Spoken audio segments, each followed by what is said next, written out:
Finalmente um alívio da carga emocional. Paul e a reconstrução de Alexandria. Acompanhe agora a análise do 10º episódio da 6ª temporada de Walking Dead aqui no canal Sandrops.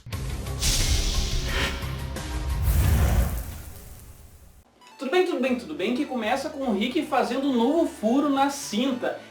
Agora ele é um gordinho gostoso. A Judith já está um pouquinho maior e eles têm até uma foto do Kroll com a Judith. É como se fosse assim uma retomada familiar. E aparentemente as situações estão de uma maneira mais normal. Rick pega o seu material, pega a cinta, pega o relógio, pega a arma, mas não pega a aliança.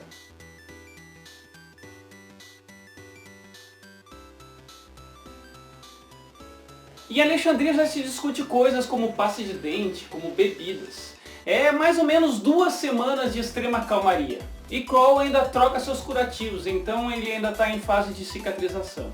Uma coisa interessante é que Denise pediu para o Daryl trazer bebidas, né, porque ela quer dar de presente para Tara, porque a Tara vai sair 2 semanas numa expedição com o Ralph. A gente vai ficar sabendo então só nos próximos episódios o que vai rolar. E de certa forma tristeza quando a gente vê novos nomes então no memorial que eles estão construindo ali no muro. São nomes como Deanna, Jesse, Sam, Ron, Maya, Ted, Pasca e a Lucy. E uma parte bacana que eu achei foi a parte da saída ali do Daryl, do Rick, em que o Eugene abre o portão, então ele pede que eles tragam sorgo. Ele começa a demonstrar que as informações que ele obteve em tempos anteriores, né, vão começar a servir para a comunidade. O sorgo nada mais é do que uma coisa muito parecida com milho, tá? Só que muitas comunidades não dão valor para isso, jogam fora. E tem outras que utilizam para alimentação, utilizam para uma série de coisas. Então é uma possibilidade que a Alexandria possa se manter durante um longo período de tempo consumindo esse tipo de produto. E na saída deles a gente vê a estrutura reconstruída ali de Alexandria, foram expandidos os portões além da igreja, né? E eles acabaram colocando carros assim com estacas, em que a gente lembra do episódio do Morgan. Lembra que o Morgan ele fazia isso, ele fazia tipo uma rede de proteção contra zumbis em que eles acabavam se prendendo antes de chegar no lugar que eles poderiam chegar, e isso era muito eficiente já naquele episódio. Então o Daryl comenta com o Rick sobre 2 semanas que eles estão sem encontrar ninguém, né? E sobre a lei das médias, que ele fala em algumas vezes durante esse episódio, que é aquela ideia, né, de tu tá sem encontrar ninguém, até que tu vai ter que encontrar justamente para manter uma média durante um longo período de tempo. É interessante que Rick, quando coloca a música, né, o Daryl já sabia da música, então eles já tinham feito aquilo várias vezes, né, tanto que o Daryl já não aguentava mais aquela música. E o Rick então dá a desculpa de que ele coloca aquela música, e coloca realmente alto, né, para levar os zumbis que estão ali próximos de Alexandria, levar para longe, que eles estão saindo de carro, aqueles zumbis vão ouvir o barulho e vão seguir aquele carro no lado contrário de Alexandria. Uma coisa legal de se observar então é que a Meg, quando ela se encontra com a Enid, ela está carregando uma prancheta e aparentemente um mapa, assim, né, que deve ser aquele mapa que Deanna deixou de Alexandria.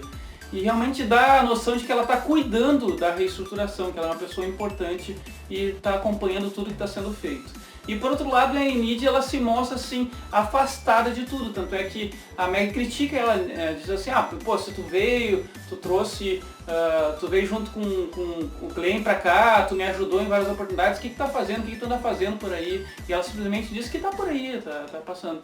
Então ela leva um puxão de orelha e ao mesmo tempo a Meg diz pra ela que confia nela, tanto que diz assim, quando quiser vir conversar, vem, que a gente tem coisas pra conversar, como se dissesse assim, tu tem espaço aqui dentro da nossa família, tu tem espaço pra te desenvolver aqui dentro da comunidade. Rick e Daryl então estão passando enquanto o celeiro escrito sorgo, exatamente o que o Dean tinha pedido para eles. E ao abrir o celeiro eles encontram um caminhão cheio de suprimento. Aquilo lá para eles deve ter sido uma facilícia, até porque pelo que o Eugene falou, eles estavam começando a entrar num processo já de dificuldade na alimentação.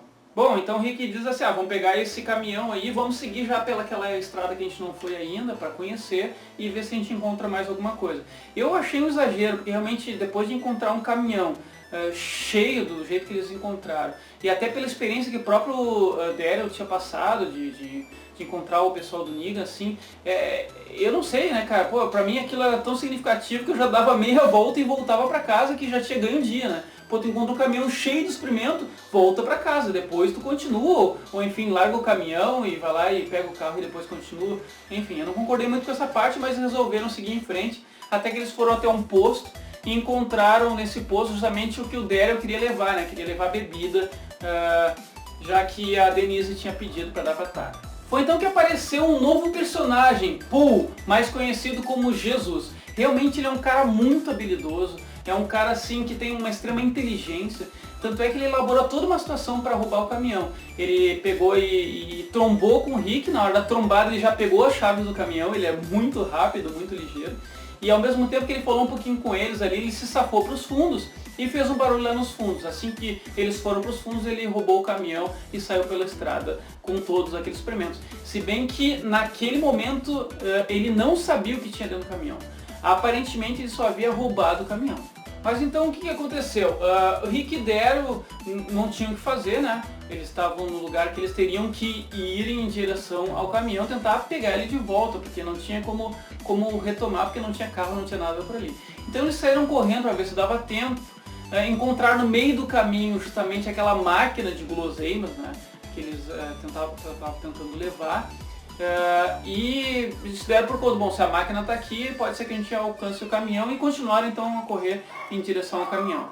Nesse mesmo momento então tem aquela parte do Spencer, né, que acaba encontrando com a ajuda do Crow, que o Crow levou a Diana para perto deles, né, acaba encontrando a mãe, que é o que ele fazia, pelo que eu entendi, todos os dias, né, ele terminava a sua ronda e ia procurar a mãe dele com a pazinha e tal, e para enterrá-la.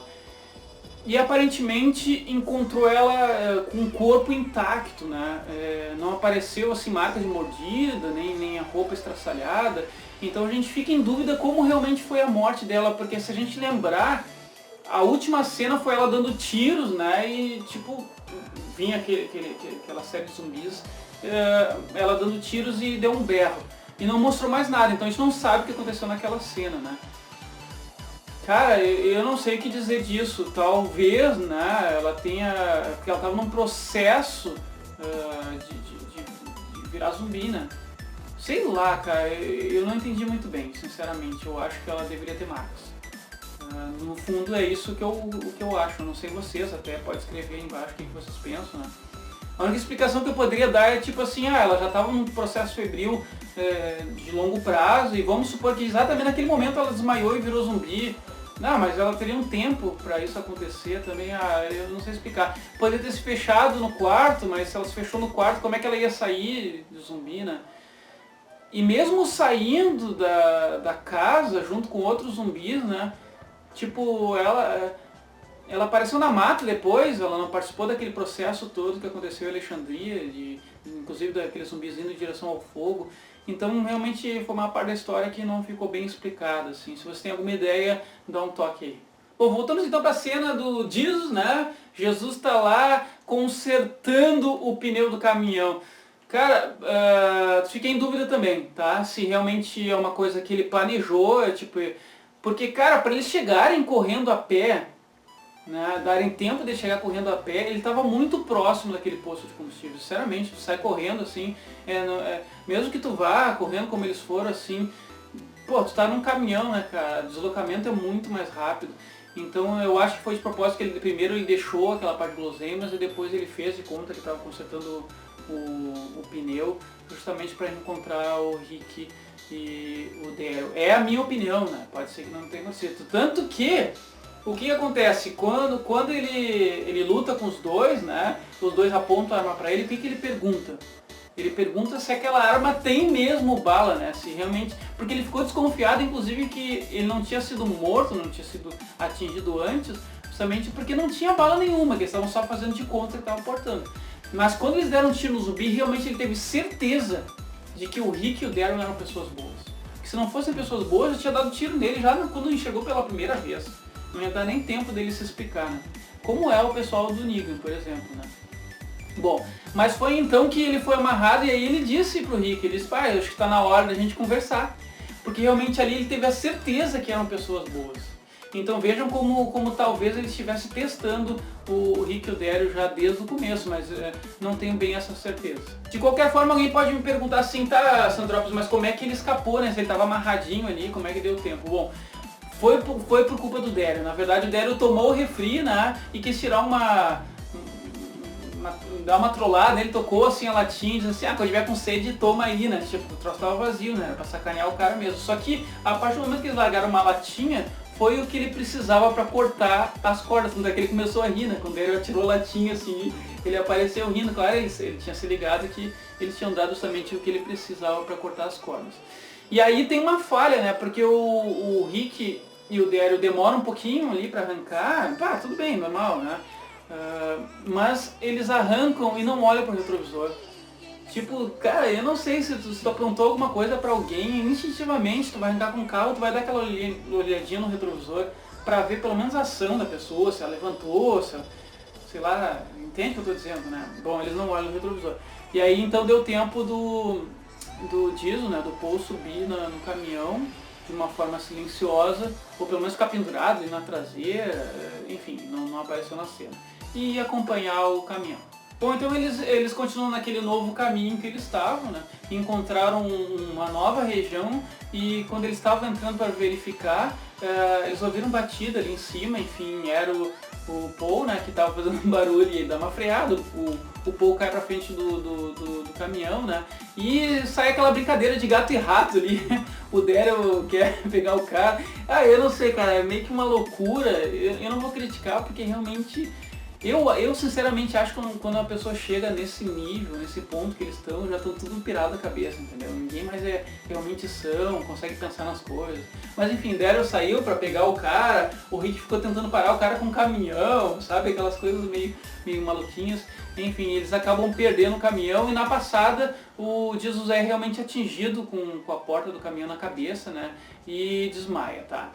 Até que tudo bem, eu concordo, o que eu não concordo é que ele tenha ficado tanto tempo desmaiado, então eu tenho quase certeza que Jesus viu que eram pessoas boas, né, e disse assim, ó, é o seguinte, eu vou aproveitar a situação, eu vou ficar me fazendo de desacordado, justamente para saber onde eles moram, com quem eles moram e conhecer o lugar deles, né. E foi o que ele fez, né, ele ficou desacordado durante um bom tempo e... Então na ida para Alexandria foi engraçado que o Rick realmente fez umas brincadeiras assim, tipo puxar o carro pro lado.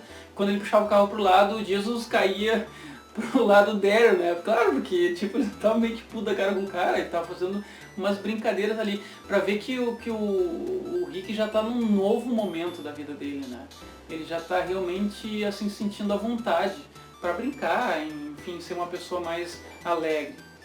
Então eles chegam em Alexandria e levam o Jesus para a enfermaria, não mostra o que aconteceu, a Denise deve ter visto o cara, se teve algum corte, enfim, disse, pode levar lá. E eles levaram mais ou menos onde eu acho que o Morgan estava preso, e largaram ele lá e o Rick largou um bilhetinho junto com ele, um copinho d'água, assim. O bilhetinho dizia uma coisa do tipo assim, pô, a gente te deixou vivo, né, não faz nenhuma besteira. Era mais ou menos o que estava escrito ali no bilhetinho. Então volta pra casa, chega o Rick em casa exausto, né, pela toda a situação que aconteceu. A Michonne também com uma situação bem tensa, né, que foi reencontrar a Diana, enfim, aquelas coisas todas. E eles acabam ficando juntos. Eu confesso que não foi uma coisa que me surpreendeu. Eu digo por quê? Porque eu já tinha visto em outras temporadas a aproximação dos dois. Até teve um momento que eu achei que realmente eles iam ficar juntos, até lá na prisão, eu achei que eles iam ficar juntos, né? E teve outros momentos, assim, eu acho que desde a terceira temporada, na verdade, já fica um clima, assim, entre a Michonne e o Rick. E a Michonne se aproximou muito do Rick, o Rick virou uma referência pra ela e ela virou uma referência pro Rick. E a Michonne vê aquilo como uma família, tanto é que a questão do Cole, ela se aproximou bastante também, né? Até quando eles saíram da prisão, no outro episódio já mostrou que eles tinham chegado numa casa, ela deu a ideia de ficarem os três lá e formarem uma família, não sei se vocês lembram disso, né? Teve a situação deles chegarem em Alexandria de mão dadas, enfim, teve várias situações que houve a aproximação dos dois. O fato é de que eles criou uma situação propícia, né? Eles estão numa situação muito mais tranquila, estão conseguindo viver como uma família e aconteceu dos dois ficarem juntos. Não sei se eles vão continuar juntos até, eu acho que a Michonne é muito séria nesse sentido, eu acho que ela gostaria de ficar comigo mais tempo, eu não sei se é o que vai acontecer, a gente só vai ver nos próximos episódios. Bom, o interessante é que quem tinha ficado cuidando do Jesus, né, era o Daryl, e o Daryl ia passar a guarda em determinado momento para alguém que não foi dito na série quem era, né. E eu acredito que naquele momento, então, Jesus conseguiu escapar. E é aquela coisa que a gente sabe, né? Não interessa o que a gente faça, Jesus sempre vai estar vendo. E tava ele lá posicionado na frente dos dois. Foi uma parte bem constrangedora, mas enfim, foi bem bacana de assistir. Não sei como o Jesus encontrou a casa do Rick, né? Como ele soube que era ali, isso eu não sei também o que aconteceu, até gostaria que quem tem ideia coloque ali embaixo. E enfim, eu termino a análise por aqui, espero que você tenha gostado desse vídeo. Dá um joinha, compartilha pessoal para mais pessoas conhecerem e virem participar desse canal com a gente. Até mais, fui!